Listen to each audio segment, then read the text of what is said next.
Yep.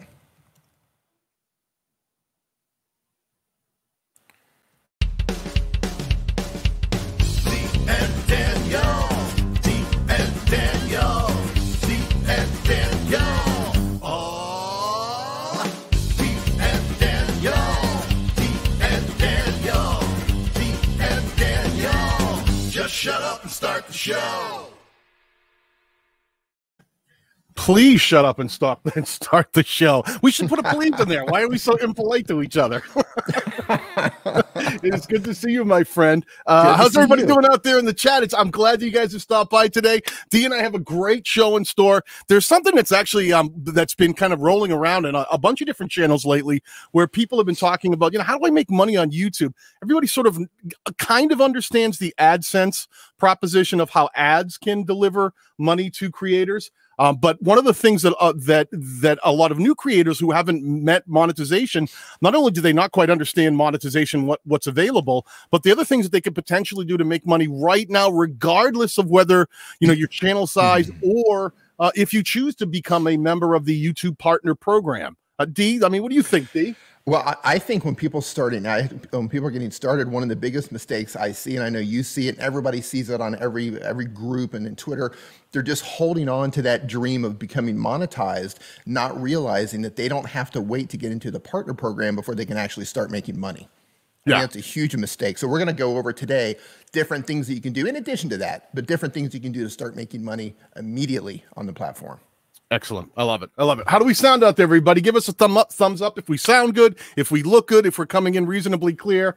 The camera only makes me look so good, so I don't expect too much. So we look good. We look good. So listen, I think one of the things that a lot of people are aware of is YouTube AdSense as a thing. I think a lot of people understand that when you come to the platform and you say, listen, a lot of the reason I wanted to make a channel was I heard that you can make money on YouTube. But there is this hurdle that I think when you're a new creator, you think of, you start looking into what we call the YPP YouTube Partner Program. And it takes 1,000 subs and 4,000 watch hours within a given 365 day cycle. That can seem really overwhelming. And it is, right, Dee? Right? When you first come in, doesn't that feel like, how the heck am I ever going to do that? When you first come in, that's like a mountain that you'll never be able to climb. You're like, how do I get even if you get to 1,000 subscribers, you're like, how do I get 4,000 hours of watch time? Right. It seems like a big number. Right. But one of the things I think that you and I both probably agree on is as you start making the climb, right? If you just focus on that, it's like starting a marathon and thinking about the last mile. Like, don't do that. Exactly. Don't go, I'm at mile 1, I got 25 to go, just look ahead of you and just try to slowly grow. Because one of the things you're going to discover is when you do hit 1,000 subs and 4,000 watch hours, when you actually are now monetized and you get approved and everything goes smoothly, hopefully, and your channel gets accepted into the partner program, you finally start looking at the money you're making and you go, oh my gosh, I made 47 cents this week. And YouTube does, I know where to spend it. Where to spend all of that. Where do I spend it all? Yeah. The YouTube doesn't even start paying out AdSense money until you hit the $100 mark. So you have to have earned $100 in ad revenue before they'll even give it to you. So that can be really frustrating when you go, I barely made any money this month. It's going to take me 1,000,000 years to make enough money. Never mind the fact that I can see a few dollars. I can't get it. I can't get it. Right. So and you worked hard. Oh, yeah, right. And you worked hard. You worked hard. You hustled. You did all the things. You're following all the best practices. You put in the work. You're uploading consistency. You're doing consistently. You're doing all the things, and you made $4. Well, it's soul crushing. One thing I see all these great people in the chat. I have to say hi quickly. Your brother Nick. Nick, always good to see you. Stanley. Hey, what's going on, Nick? Beanie Draws, Ike, always a pleasure. We'll talk chicken later.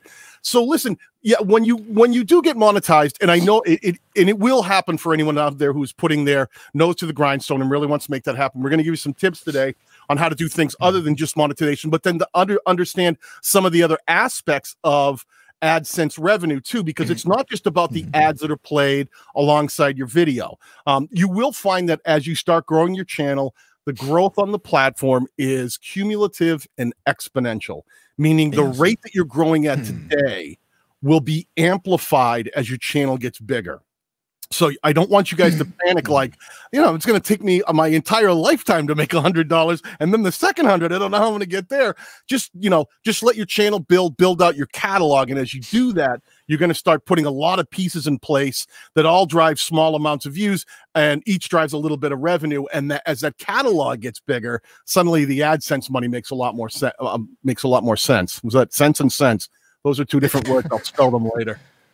But even then, as your catalog grows, depending on the type of content that you're making and the type of ads that are being served and who's actually seeing those ads, because you're going to get different ad rates from different places, different audiences around the world, you still might find that you're not making a lot of money with ads. Yeah, that's a huge thing. One of the things you want to think about, if you're starting with this first this option of using the money that you can make physically through the YouTube platform, money that's tied into Google and AdSense. You know, one of the things you want to think about when you first come to the platform is obviously you have to make a channel. You have to create a channel. You're going to have to try to potentially find a niche that, one, you're comfortable making content in, right? Because if you just pick a niche that's like, oh, I heard this is a profitable niche, I'm going to start talking about, you know, how to hand spin coffee mugs on my pottery wheel. And I don't know anything about pottery. You know, it's like, well, wait a minute, this might not be a good fit. So there's always that idea of finding a niche that you have a lot of love for and passion for, and that potentially might do well down the line to drive some revenue. And I think a lot of creators don't think about that when they first jump on the platform. Of they think you just make videos, you make it about the thing that you want to make it about, and it'll all drive even money. And that's actually not the truth. There are actually more profitable niches, not just in AdSense, but in things like affiliate marketing, that certain niches and products will actually return you more money than other ones will. And it might be something you want to think about if you do come to the platform saying, I'm here for the dough, brother. I'm here to make money. Well, that always comes back to your channel goals, right? Anytime someone comes to me about any question whatsoever with YouTube, first thing I ask is, what's your channel goals? What are you trying to accomplish? And if that goal is, hey, I'm trying to earn money, I'm trying to get extra income, then that's going to change how you need to move forward instead of just making content that's just a hobby of yours. For example, right now I would have a Star Wars channel. Like right. if I can make money talking about Star Wars movies, I would have a Star Wars channel. I eat, breathe, sleep it, and that's what I would do. But I haven't figured out a way yet to turn that into a very profitable channel. So here I am. And there's only so many live appearances that you and Nick can show up in full costume, and only so many donations you can get in. Exactly.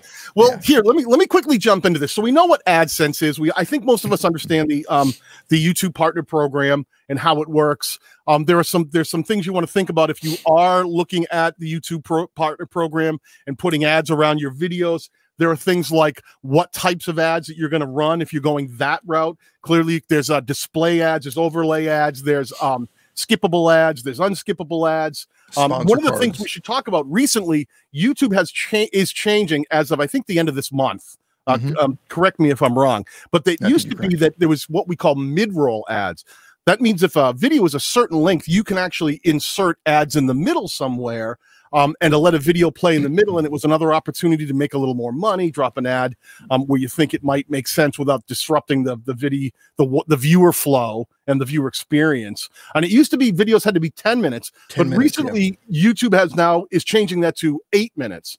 So shorter videos can now have mid-roll ads placed in the center of them to potentially make a little more money, which is kind of a cool thing. What's your thought on this, Dee? While we're here for a second, when it comes to putting ads, there's more discussion about, do I put them in? Do I put mid-roll? Do I put them every 2 minutes? Do I flood the person with ads? I don't do it. I don't put mid-roll ads in because I'm not a fan of it myself. I ended up going with YouTube Premium because I couldn't stand ads. But I don't like it, and I try to respect the viewer. If I'm going to give them an ad at the beginning, I think that's enough, because I know that when I get my AdSense check next month, I know that even if I put an ad in the middle, it's not going to be that much more. I don't want to disrupt the user experience just to make an extra, whatever, $400 or something, or $300. That's just my approach. one of the things to consider that I don't think gets talked about, and I don't want to hang here too long because we do want to talk about some of the other ways to make money, is that when YouTube is serving ads, even if you have ads said, I'm going to put one at the beginning, I want one mid-roll, I want one 3/4 of the way through, and I want one in the end, that doesn't guarantee that every viewer is going to be hit with those ads at those exact placements, because YouTube actually looks at the viewer experiences as well. And if they've just watched 2 videos that started with an unskippable ad or non-skippable ad, if you happen to put one in the beginning of your video, that doesn't necessarily mean that YouTube will serve it. So one of those strategies is when you do start putting in ads onto if you are in the partner program, think about dropping them in areas, not just based on definitely these are going to get served, because you might find that you can watch your retention. You can see if ads are hurting you. You can see how your views are playing out if people are leaving at a certain time, knowing that you dropped an ad at the 5-minute mark and go, that video really gets hurt at the 5-minute mark. Maybe I want to think about either moving that ad somewhere else or eliminating it altogether. Because it is a matter of looking at, will it get served? If it does get served, did I put that ad in a spot where it was like, it felt like a good time to leave the video? You know? Daniel, are you running mid-roll ads on your videos? On your I run them on longer ones. You know what I do is a lot of times when I optimize a lot of my live streams for replay. So I'll do things like on a live stream replay that may have gone an hour and a half. I'll put one at the 30-minute mark. And I'll say, hey, you know, throw it in there. But I make it a skippable ad. Like if you want to skip it, you can. It's for people who are diehard, but fans of battalion members, and they go like, we'll watch the ad for you, Daniel. You know, with the live stream, an hour, 2-hour-long live stream, I think that's okay for me. But just like the actual video, if I have a 10-minute video or an 8-minute video. Well, do you know why I do this, Dee? I think on live streams, a lot of times people play them in the background. They like to listen to the information. So they're more likely to let it run through the ad. Okay. We there? Oh. Did you freeze? Did I lose him? Uh-oh, I may have lost D. Nope. Poof, I'm back. All right, he's back. It was only for a minute. The minute I mentioned mid-roll ads, you froze up on me. I hate to see that happen. And I know you don't like them, but I don't want to see you leave the conversation because of it. The other thing I want you guys to think about, when we talk about YouTube ads and way to make money on revenue, I'm going to quickly hit these up. There is the ability to have a merch shelf. YouTube now allows you to you have to hit. This is kind of weird. It's right. Currently, they're saying it's 10,000 subscribers. You can actually team up with Teespring and put things like your T-shirts. If you look at the top, do we have any pinned? I think we have some TubeBuddy gear that's probably pinned at the top of the live chat. So you can actually start selling merch like T-shirts.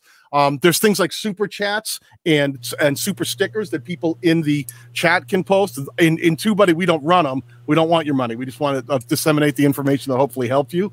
But you can always send it to D. D could use the money. He's stuck. Taking the money.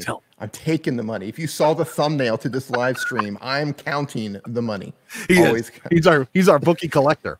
He's our enforcer. But there's but there's splits too. Like YouTube will give you, like on ad revenue, YouTube will give you 55% of the ad revenue that gets brought in, and they keep 45. But on things like super chat donations, stickers, things like that, they give you 70. So there's these weird different ways where you go, hey, maybe I should like push for more super chats when I do my live streams, because my take on that is better. I make more money if I can go, hey, today we're doing a stream and I'm going to look at channels, and if you want to get seen first, throw a super chat. We'll handle super chat channel reviews first, or something like that.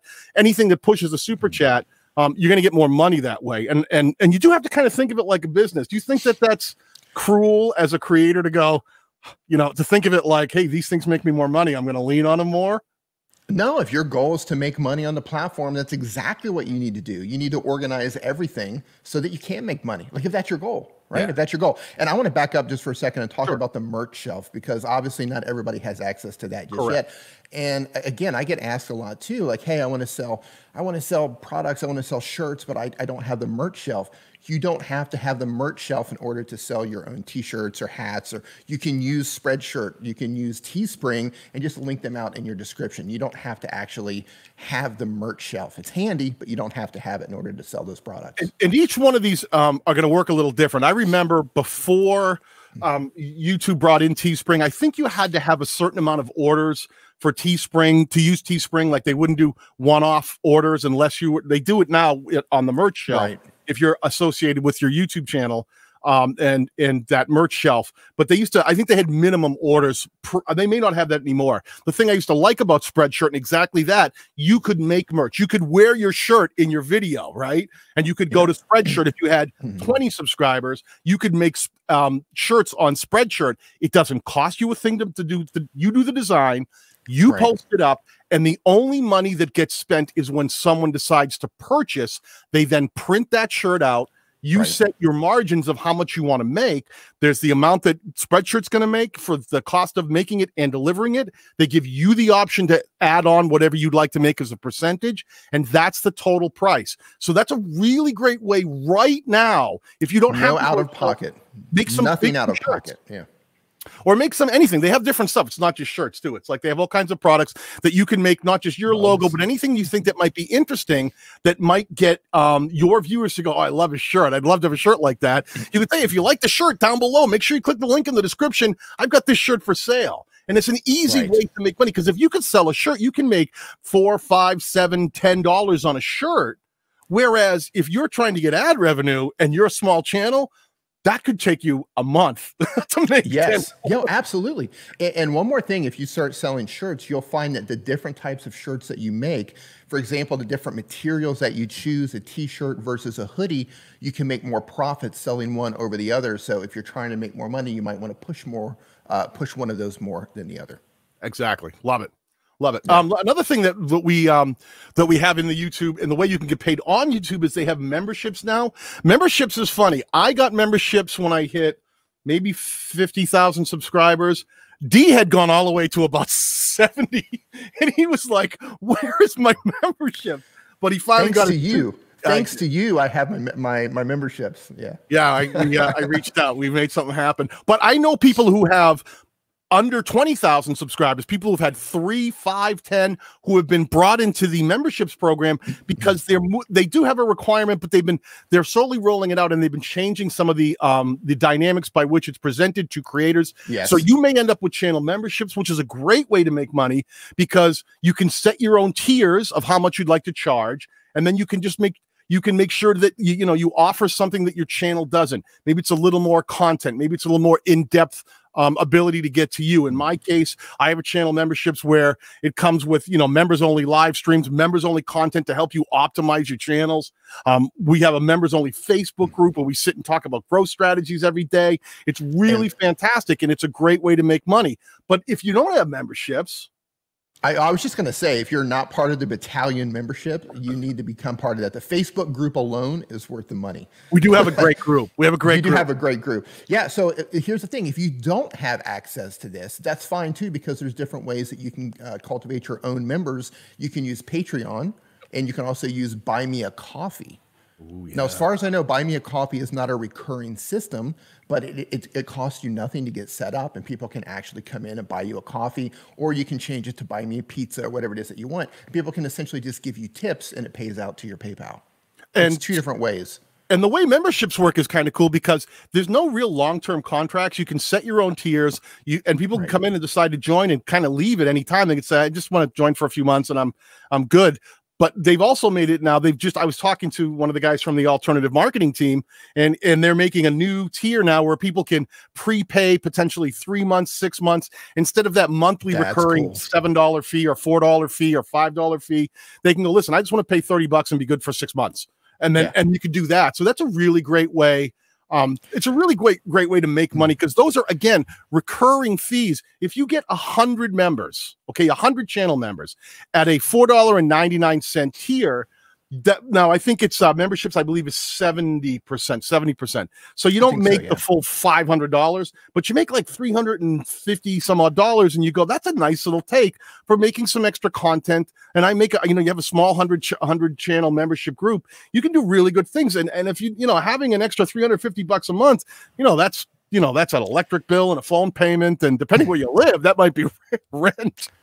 And while we're on this topic, so many people say YouTube is trying to suppress small YouTubers. They don't want us to make money. And because you talked about having a conversation with somebody from the what do they call it? The alternative monetization. Alternative marketing, yeah. It's alternative monetization. Alternative monetization. They have a team of people who are trying to figure out ways to help creators make money. So and YouTube is on our side. And they're really interactive. The minute I got memberships, I posted up my first memberships announcement video, and one of the team members was in my comment section helping to explain to people who came along asking, what exactly is this? I was blown away. That's how we were able to get Dee your monetization, because that's how I got to know the team. Yeah, like they're on our side. They want to help us. Definitely. So if you're following around groups of people saying YouTube's trying to hold you down and they don't want you to make money, stop following those people. Brian D. Johnson in the house. Good to see you, Brian, my friend. Hey, Brian. So we're talking, a couple of the things that are coming out to YouTube, just so you're aware. We'll move on to some of the alternatives.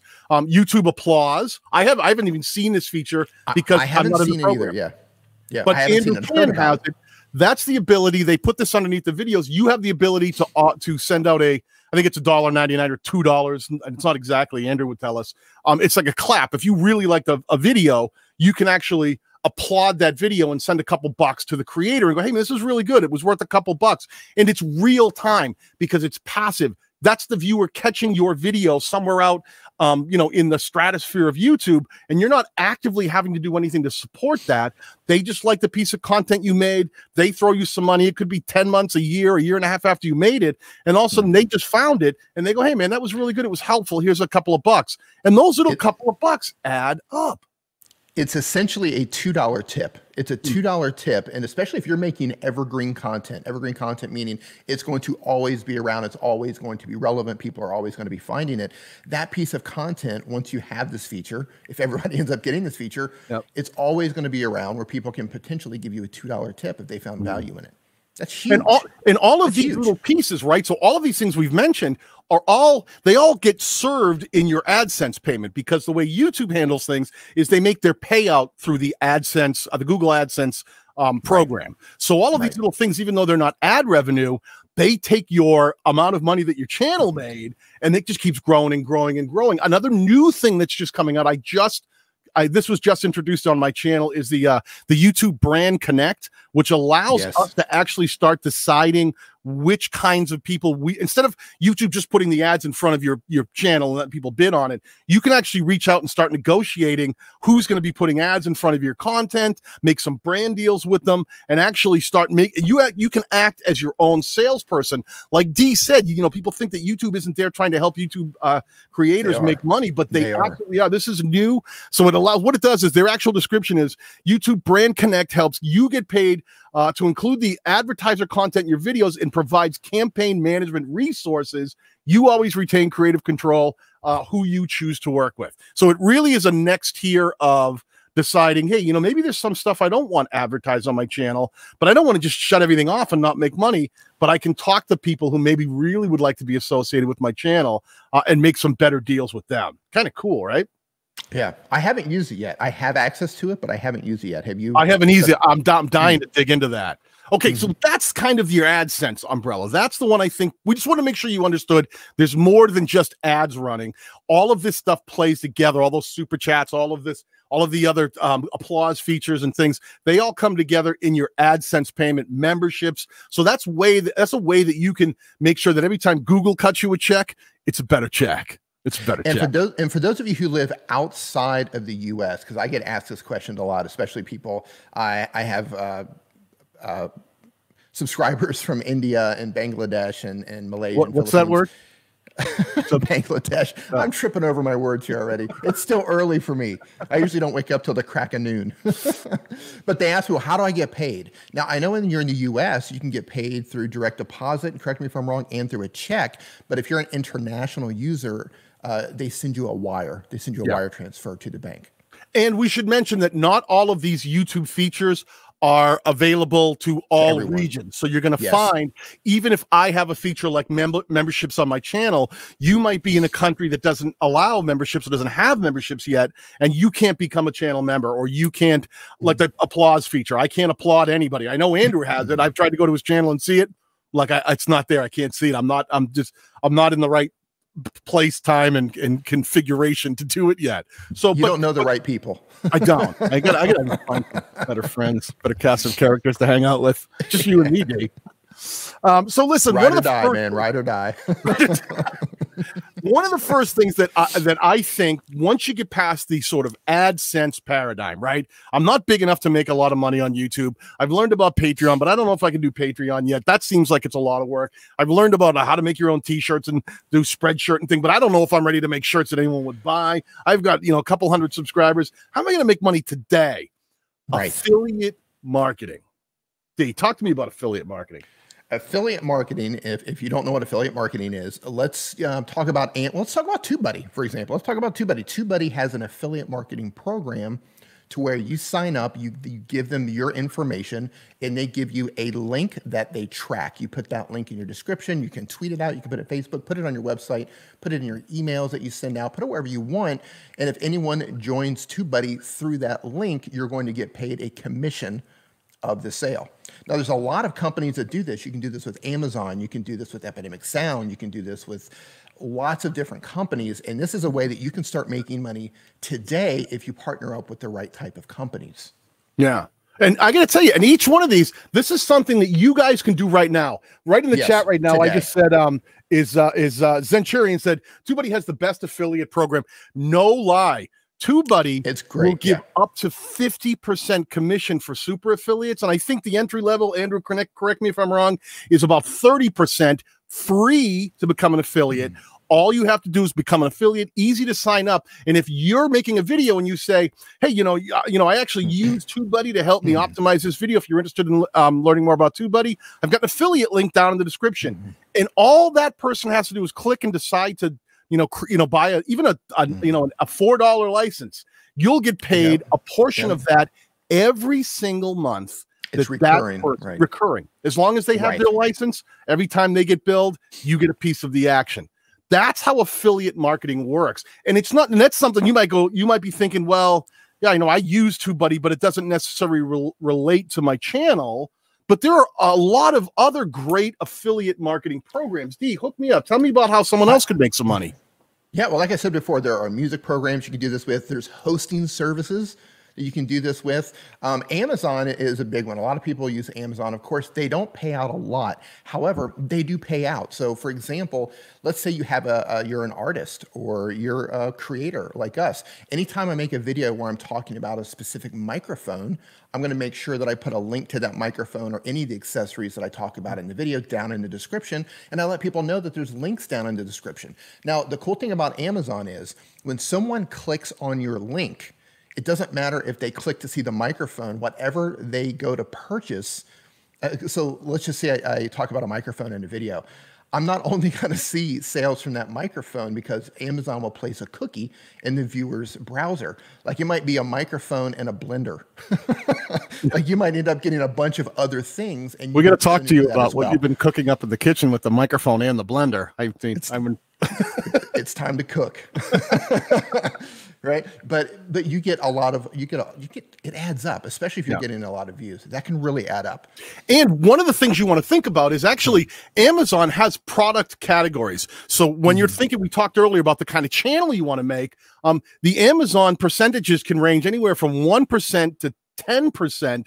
There's categories like some of the luxury beauty supplies are upwards of 10% that they'll pay. So if you know the commission rates, you might think, wait a minute, while I'm thinking about the video I'm going to make and the type of channel I'm putting together, should I be making a give you an example, like a something that talks about video games that's down in like a 2% commission for Amazon, thinking about the total price of what might sell, right? It's percentage versus what the kind of things you might sell. If it's 2% of something that cost $1,000, that's a pretty good commission, right? Now, if you can find that happy balance where you go, listen, I think I found the right niche.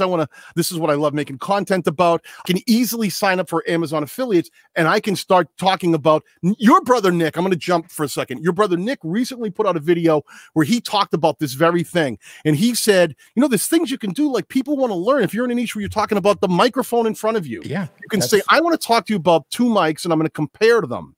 And by doing that, you give people information.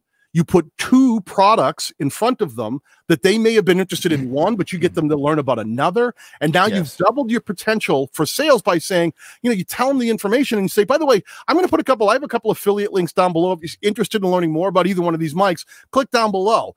And now you are pushing and funneling that viewer, no matter what your channel size is. If you're getting any views, you can immediately start pushing a viewer towards something that you can get paid for.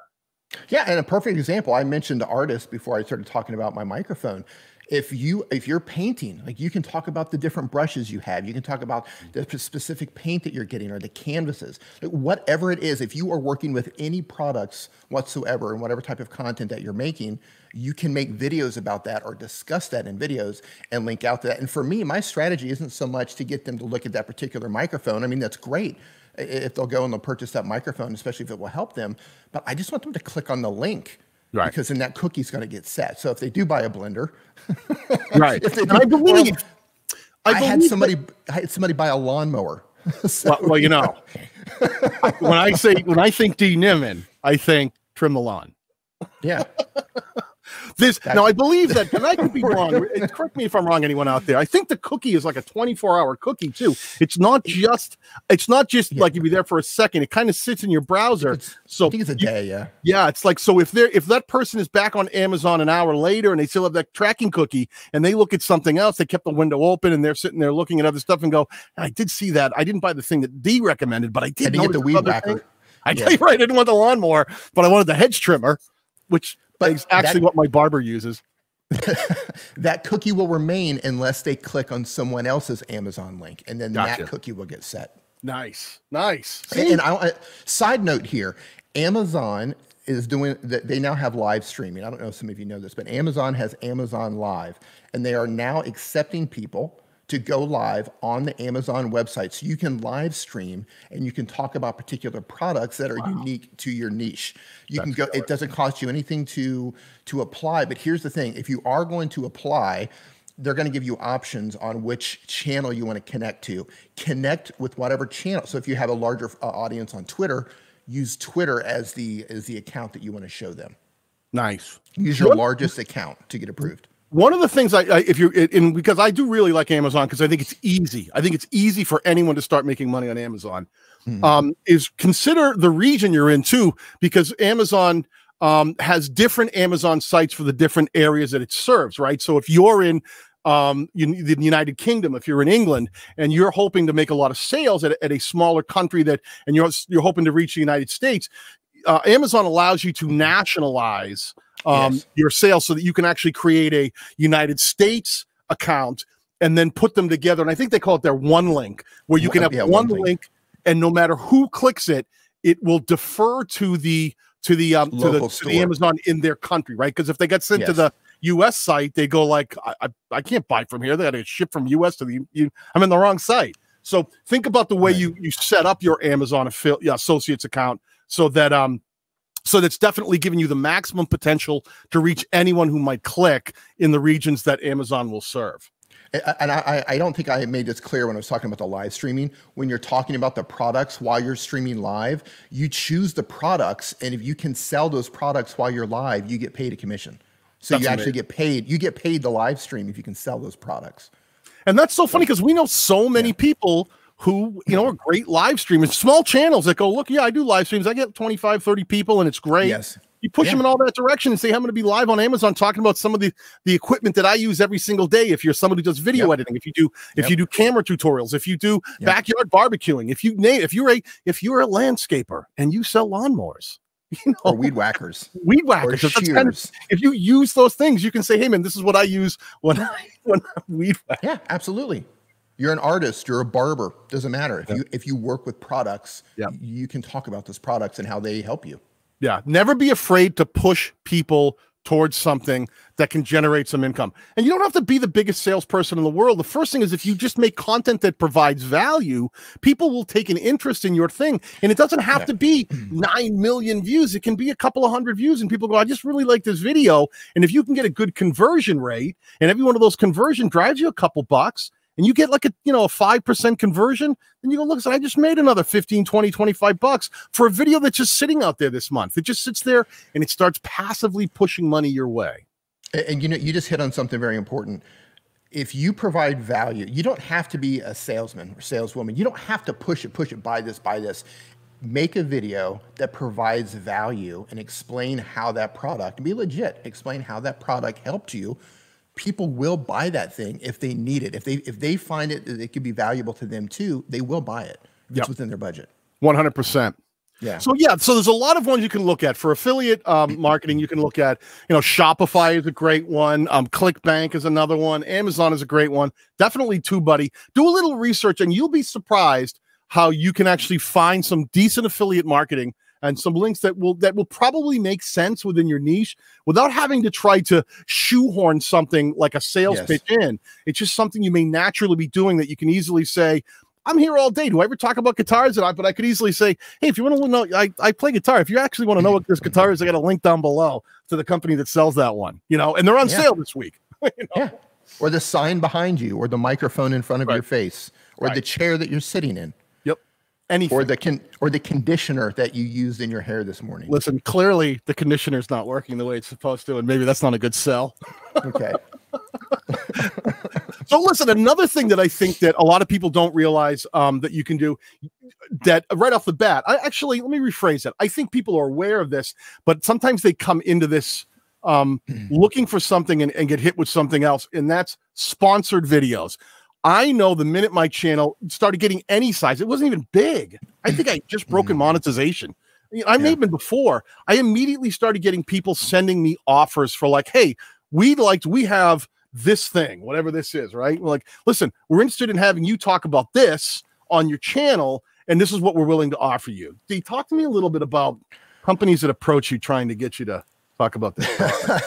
Well, how they approach you kind of changes based on where you're at and on YouTube and the size of your channel. But starting out, a couple of things are going to happen, especially if you're working in tech or YouTube, some sort of an education space.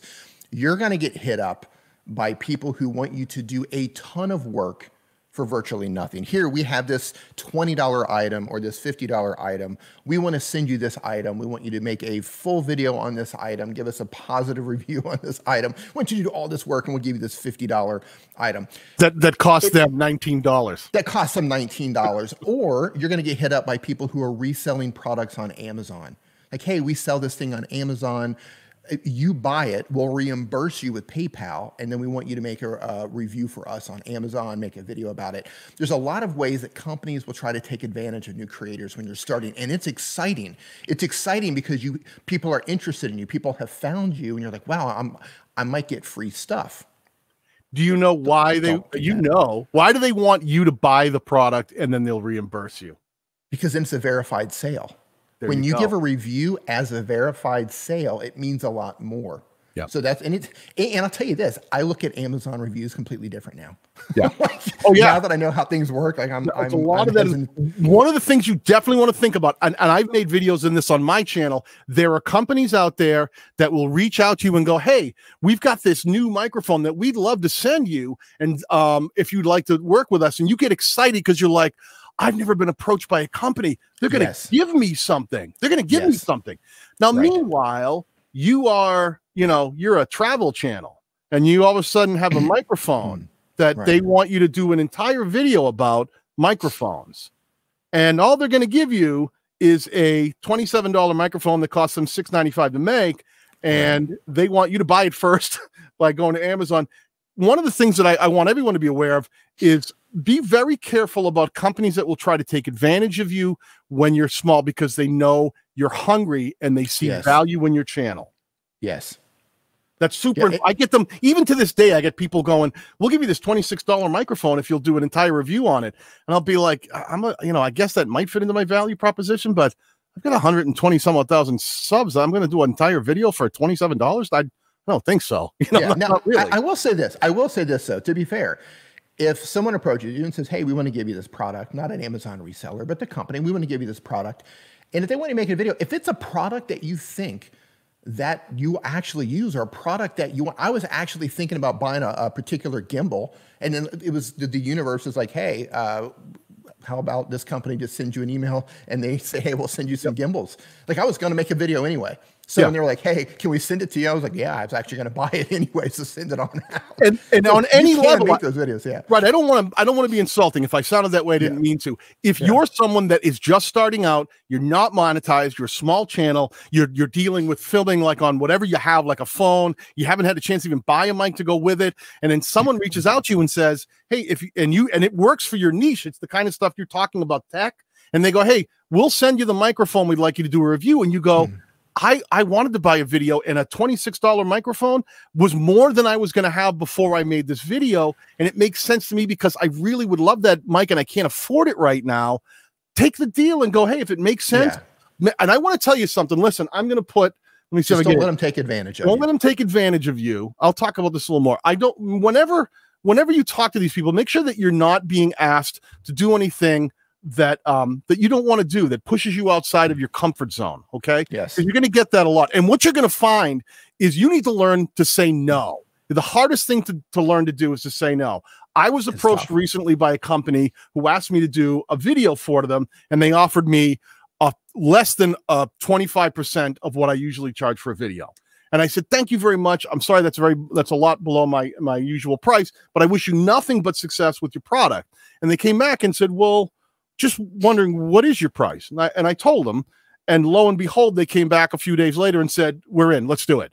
So, some of that thing is jumping ahead and thinking like, oh my gosh, because if, someone throws $300-400 at you and you've never made $300 or $400 and it looks like a good deal, but your real value is higher than that, you might want to think about, don't be afraid to say that's, I honestly, because remember, how long do you spend making a video? I know that for me, I've never gotten in and out of a video, scripting, filming, writing, editing, publishing, doing the thumbnail. I've never gotten out of one for under 8 hours. For me personally, for my channel, it takes me a full 8 hours because I also focus on editing. But you're gonna, even on a D, what's the fastest total thing from the idea to the thumbnail published and following up, comment time?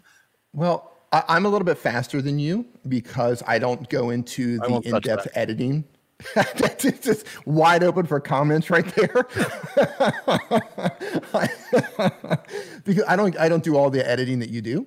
I probably the fastest I've ever done anything is 4 hours, but I would say on average maybe 4 to 6 hours. Yeah, but that's 4 to 6 hours. Now listen, 4 to 6 hours of anyone's time, even at minimum wage in the United States. You're talking. This is going to be $40, $50. So if someone's offering you nothing for that, think about what your value is. Dee did a thing, and I don't want to get too sidetracked. I want to make sure we stay on target here. But Dee was one of the guys who said to me, he told me that, you told me that you actually intentionally didn't take a lot of smaller deals just to get your channel to the size where you knew the deals you would take would made a lot more sense. Is that, I may be misquoting. Yeah, that's true. I didn't take deals early on. I put the blinders on and I focus on just growing my channels because I wanted to have more options and I didn't want to just start grabbing anything along the way. So that was my strategy. And, we're talking about how, certain companies can take advantage of you. So, and you talked about, the prices. Let's talk about what actual legit sponsored videos are. Hey, speaking of which, knowing how to make sure that people know who you are, make sure that you put the right overlay. There it is. There we go. There we are. Okay. Make sure people know. Make sure people know who you are. Yeah, I noticed we were kind of getting like sidetracked on this. I'm going to pull this right back here. Sponsored videos is where a company is going to pay you to make a video. Now, at some point, this is going to happen to you. A company's going to reach out to you and says, hey, we want to work with you. We want to pay you to make a video about our product. And this goes back to what Daniel was just saying. You have to know your worth. You have to know your worth. Some of these companies are very generous. Some of these some of these companies are not very generous. Some of them use agents and they try to get as low of a price as possible. So you need to know your worth. Like Daniel just said, you have to know how much time. It's not just about the views. It's not just about your size of the channel. It's also about how much time is going to go into this. And if you're making evergreen content, and this is something that I take in consideration, is I will adjust my prices based on how I know the video will perform long term. That is so huge. Explain that, right? Because it's not just today. It's not how your video does in the first 6 hours.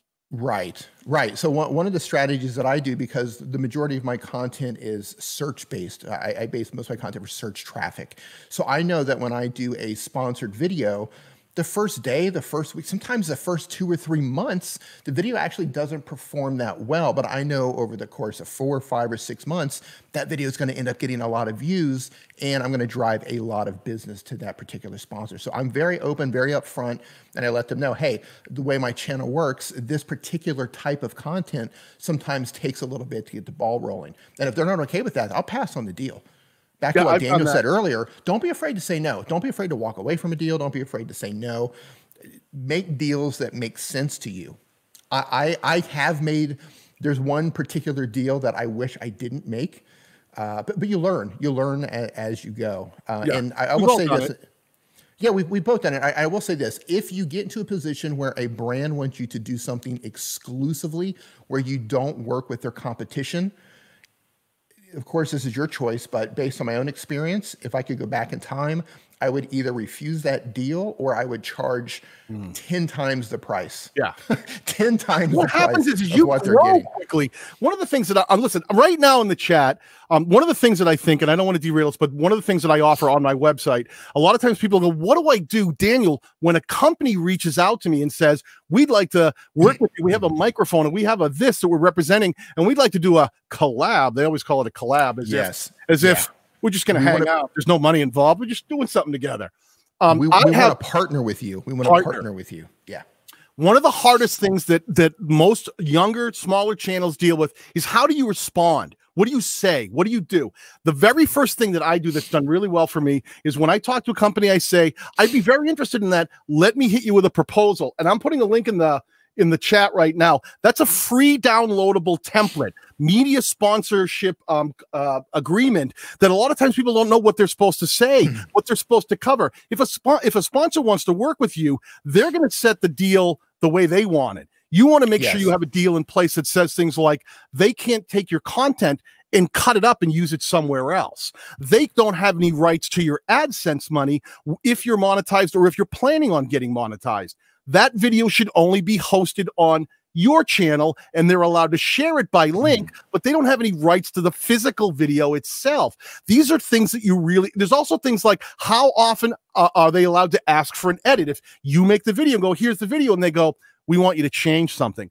That 4 to 6 hours that you spent making the video could end up being 24 hours if they keep saying, change it again, change it again, change it again, because you don't have anything in place to protect yourself. So please download that free template, change it any way you want, put anything you want into it, but it'll cover all the basics. So make sure you're protected and you have a response to go, I'll put together a proposal, and you'll be covered. You'll have something. You now start controlling the direction of that conversation.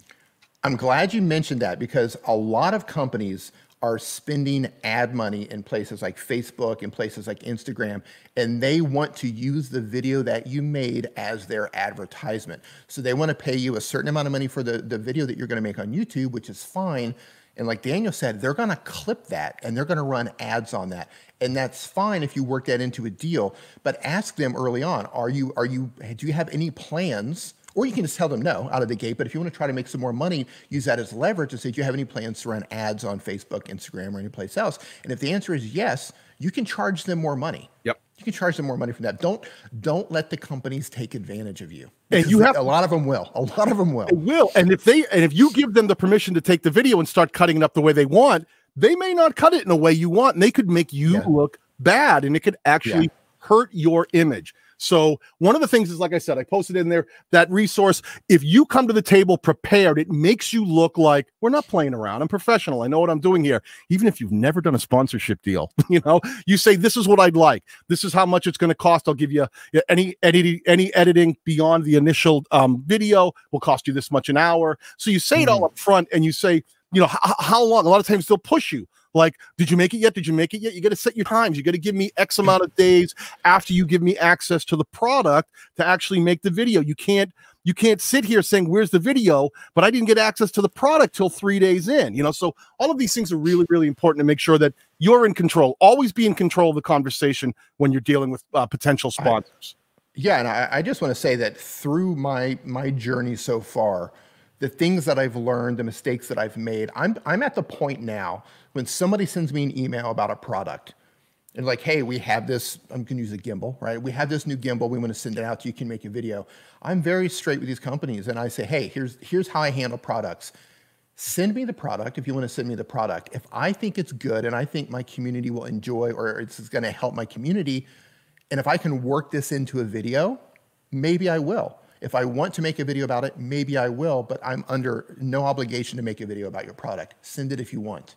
Yeah. And when I'm working with a company now, when people are reaching out for paid videos, what I've started doing recently is I'm being very direct and I let them know, you know, these are my terms. This is how I do things.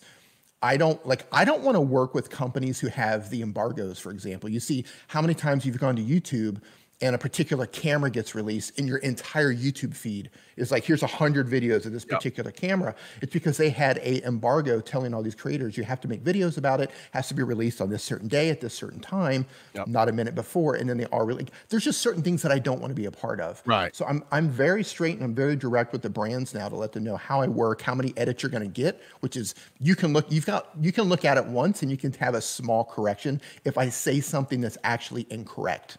But you're not going to direct how I make the video. You approach me because of how I make my content. Let me make my content. And the content, the way I do it is the amount of edits you're allowed. I'll let one round of edits go in at the right price. You know, if it's a good chunk of money, you get one round not to exceed 10% of the total running time of the video. And things like that you can add in so that you go, listen, you're not going to come here and make me refilm half of this video. If it exceeds 10%, then you're going to have to pay per hour for my hourly time to modify the video to the way you want it. You are a creator. You're an artist. People find you because they have found value in you. Don't feel like, don't get imposter syndrome. If they came to you, they think there's some value in that. And one of the other things is, I want to talk about this because small channels, again, a lot of channels going, I haven't been approached by anybody, Daniel. You're talking like, how do you get them to come to you? How do you get these emails? I'm going to tell you the number one tip from me, and Dee, I don't mean to interrupt you, but jump on in. The number one tip, I think, for trying to get people to recognize you, if you are a channel making content, use things like the social media platforms to promote your own content in a way that's productive. I'll do this all the time. I'll be doing a video and I'll say things like, if it is like Dee was talking about the sign in the background, be like, man, I love this new sign. It looks great. I actually got this from, signsunlimited.com, and I'll make a tweet about that saying, hey, at signsunlimited.com. And I made that up. I just used your sign in the background. It looks great. And that's all I have to say. Like, it just really stroke their ego and tag them so that they see the image of you with the sign and they go, oh, that's awesome. This creator, and now you're on their radar. I did this with Filmora. I used to run around going, when I put out a new Filmora video, like, hey, I'm going to show you guys today how to, make this dissolve effect using at Filmora editor, and I'd make sure I tagged the companies so that I didn't try to spam them. I just said, I just tried to make sure they were aware that I was using their product and got on their radar long before I ever had a brand ambassador deal. Just let them know, call them out. Yeah. And you can do this on Twitter. You can tag people in Twitter. You can tag people on Facebook. You can tag people in Instagram posts, Instagram stories, anywhere where you can tag people. And it's important what Daniel just said. Don't spam them. Don't beg for their attention. Simply tag them. They'll see it. They'll see it. Take a nice, if you know your way around a camera, take a nice photograph of whatever product that you're using, tweet about it, talk about how you're using it, tag them in it. A lot of these companies, if it's a good looking shot, they'll retweet it. And if you do it enough, sometimes they'll reach out to you and say, hey, we've noticed that you're using our products. Let's find a way to work together. Or, hey, we have this new product coming out. Can we send it to you? Right. And follow. It's a great way to get on the radar. Don't make it all about you. Find those companies and don't just tag them. Follow them. When they post stuff about new products, interact with them. Let them know that you're there for the long haul. You're not some guy just made a video like, and I need you to, I'm hoping they give me some money. You say, listen, I'm a team player, man. I'm here for the long haul. I'm going to follow your channel. When you put out new product, I interact. I retweet some of your stuff. If I like your product, whether we have a deal or not, I might retweet some of your stuff and go, man, this is awesome. This is just coming out. I really love it. I'm going to try to see if I can get my hands on one of these. Things like that. Like, really become part of that conversation so that the people that you want to recognize you get on their radar.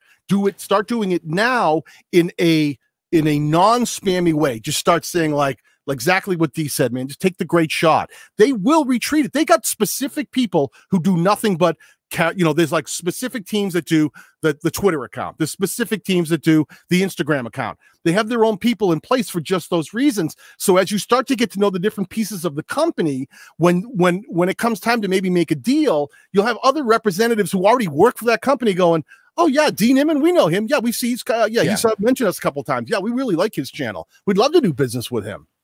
Yeah, and here's something else when we're talking about sponsored videos and even sponsored channels. Choose brands that are in alignment with your values, that are in alignment with the type of content that you're making, and that are in alignment with your community. If you start taking, like, I'm doing things that are about, YouTube education. I'm doing things about mobile creators. If I started working in videos of weed whackers, I mean, I could probably pull it off somehow, but I would let down a lot of people who watch my content. Or if you know a brand is scammy, if you know that, okay, they don't have the best reputation, but this is exciting, they reached out to me, I wanted, be careful about this. Yeah. Be very careful. And of course, this is your personal choice here, but there's something to be said about having a brand-friendly channel and possibly even a brand-friendly Twitter account or a brand-friendly Facebook, because a lot of these brands are going to look at your social media accounts. They're going to see, what is this person saying? Are they in alignment with our values? Yep. That's huge. Dude, that is huge. Did you freeze up right when he said the perfect thing? He froze up. One of the things that you definitely want to think about is if you are, if you're going to do something, just like Dee said, if you're going to if you're flying off. He's back. He's back. I can bring him back in.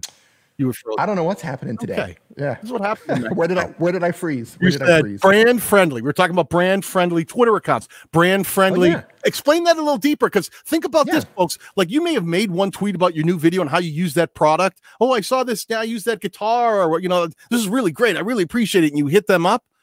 But then your last 3 tweets were really edgy, and maybe they were a little political, and maybe they were talking about things that companies look at your account and go, oh yeah, no, thank you very much. But they really start looking at how you present yourself, exactly like Dee said, brand friendly. Think about not just that one moment. Think about the overall picture and what you're trying to do here. If you're really trying to start gaining some momentum and make some money, make sure everything you do is calculated in a way that you can be yourself. But don't be yourself to the point where it's, half naked pictures of you and your family on Instagram and Twitter, Yeah, I don't know if this part got cut out or not, but one of the things that I said is, in addition to you finding brands that's in alignment with what you're doing and your values, they're doing the same thing. They're looking for creators that are in alignment with what their values are and what they're doing. 100%. So if you keep things brand friendly, all of your social media accounts, it's going to be easier to catch fish, so to speak. And here's something I learned from Andrew Edwards early on. And for those of you who don't know Andrew Edwards, he's great. He's the grand poobah of brand deals, probably across all social media platforms. Is once you do make that connection with a company, once you make that connection, keep that connection. Kindle those fires. Get to know them. Make sure that you are on their mind. So when they have a new product come out, they have a new ad push that they want to do, your name is one that gets thrown into the hat.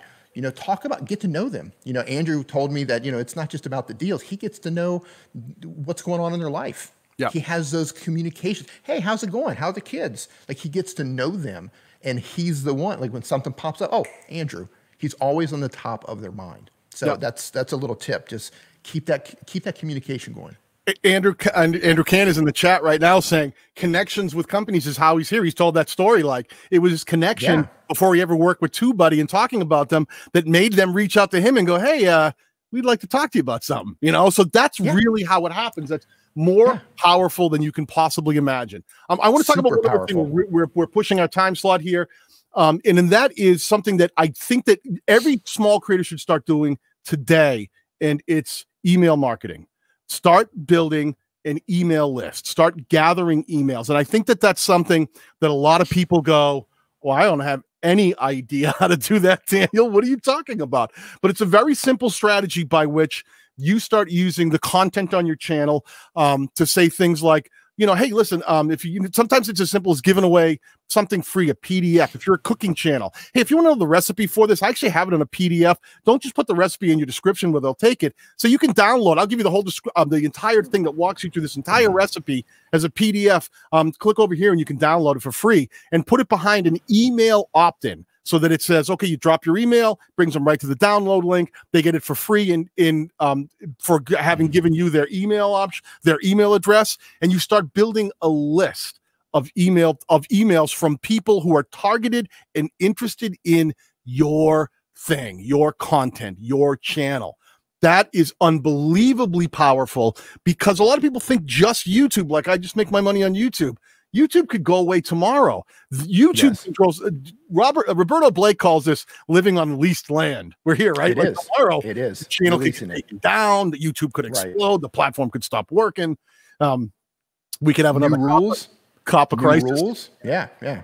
But if you start building and it takes a while to build an email list, but if you start sooner than later, what happens is you have this this list of email addresses, so that when you have something new, right? If you have something new, a new video out, you could say, hey, you know, this is one I've worked really hard on. It's a great video. You might want to check it out. I want to let you guys know it's going to be it's live now. Or if you have a course that you may have made, or let's say you are the cooking channel. We always end up back at the cooking channel. If you have and you've made a bunch and you say, you know what, I'm taking all those recipes that I've been doing on my channel and I'm going to turn them into a cookbook that you can buy right now. You can put it out there for, you know, here's my really affordable $9.99 cookbook that has 40 different quick and easy recipes that you can watch the videos on my channel, but all of them are right here with pictures and everything showing you how to do it. I've got it in PDF form, and you can send it out to those people that you have their email addresses. And now you're no longer reliant on YouTube to make that money. You've got direct access to that target audience.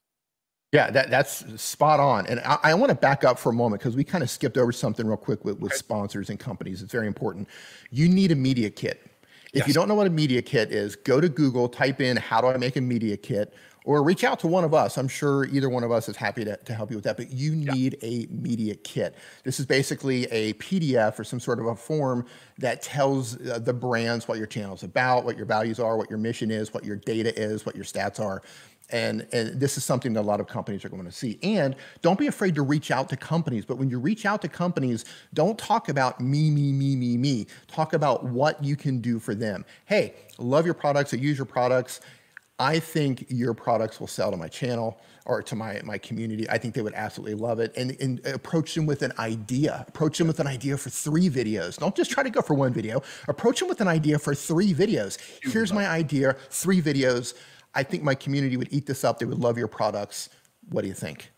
And the advantage— and give them your media kit. Give them your media kit. Yeah, the media kit, first of all, it's not that complicated. You just want to— the same way I'll post that link again for the media sponsorship agreement in the chat, that if you're interested in making sure you have something to present to the people. But a media kit is the same thing. It's images of you. It's data about your channel. It shows, what the kind of content you've made. It lets the person very quickly open up and understand what it is you want to know, what you want them to know about you. And it makes it easier then to take you seriously. Because if someone does reach out to you and you say, yeah, you want me to sponsor you a sponsored video about this microphone?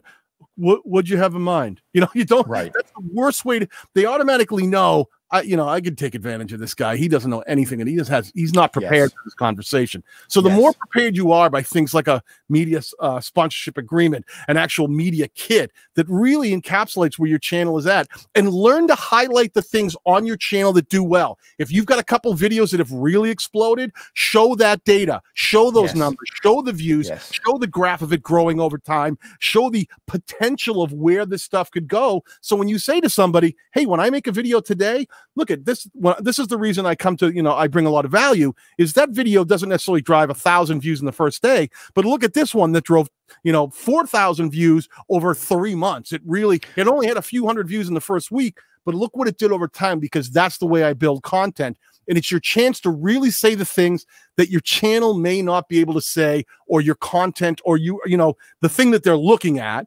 may not be able to say all by itself. You get to fill in those blanks for those companies. Yeah, and one little thing is, once you get to the point where you are getting some views, if you have one video that's doing well, and it's a competitor video to the brand that you're talking about, show them that video. So this is what I did with your competitor. Like, I would love to put you in that spot. Like, I would love, like, I did this for your competitor. I would love to make your video replace this one. And remember that too, because just like Dee said, think about what you're doing today and how you can leverage it tomorrow. So today, maybe you did do a mic. Maybe you took that $22 microphone deal where you went, I did that when I was young. I was new. I only had like 100 subscribers, and this microphone company approached me to make a review. And I did the video, and I did the best I could. I really took it seriously. And now that video has 5,300 views on it. Now, when another company comes to you, another microphone company comes to you, or you reach out to another microphone company, because that $22 mic, you go, kind of wish I had the $160 mic. You can reach out to them and say, hey, I'm interested in working with you. This is a video I did for Fifine, or one of the smaller budget mics. And you reach out to an Audio Technica and say, hey, I'd kind of like to work with you guys. Let me know if you'd be interested, and send them your media kit, which would include those pieces of the puzzle so that they can make decisions easily. And if you are doing affiliate marketing and you're selling products on Amazon or B&H or wherever you're selling it, let's take that microphone as an example. If you have proof, look at how many microphones I've sold. Yes. Because that's really what it comes down to, brass tacks, right? Yep. Look at how many microphones I've sold. Yep. And then show them that. Anything that you can do to give yourself leverage to negotiate, that's where you're going to win. Be your own best salesperson. Sell yourself. Be your own best, yes. Hey, listen, we want to thank you guys for hanging out today. It's always a pleasure to hang out with you. Dee, it's always a pleasure to hang out with you, my friend. Always, always. And I just want to say that we're rocking the beards, man. We're doing I think, well, it's, this is what we're doing. Hashtag Beard Brothers. So listen, if you guys have any questions that we may not have been able to cover in here, please leave them in the comments section down below after this replay posts up. I'm always in there trying to answer questions. Anything that you might have specific questions on, is anything you need, I'll be there over the next several days to make sure I keep up with the questions. Dee is always in there as well. And get out there and make money. Don't be afraid to do whatever it takes to get your channel moving forward and putting a little cash in your pocket, okay? Hey, Daniel, I want to leave on one note here. A lot of people they don't know where to start with the pricing. Go to socialbluebook.com and we'll give you a good starting point that doesn't take into consideration the time that you're going to take to actually make the video, but it gives you a good starting point based on the data. Socialbluebook.com. Social Blue Book, which you can find through the valuation option in TubeBuddy, which can link to your TubeBuddy account, and you can always update it and find it very quickly. Yes. I'm going to love that. All right, pal. It's good seeing you. Good seeing you all in the chat. We will all talk to you again soon. Cheers.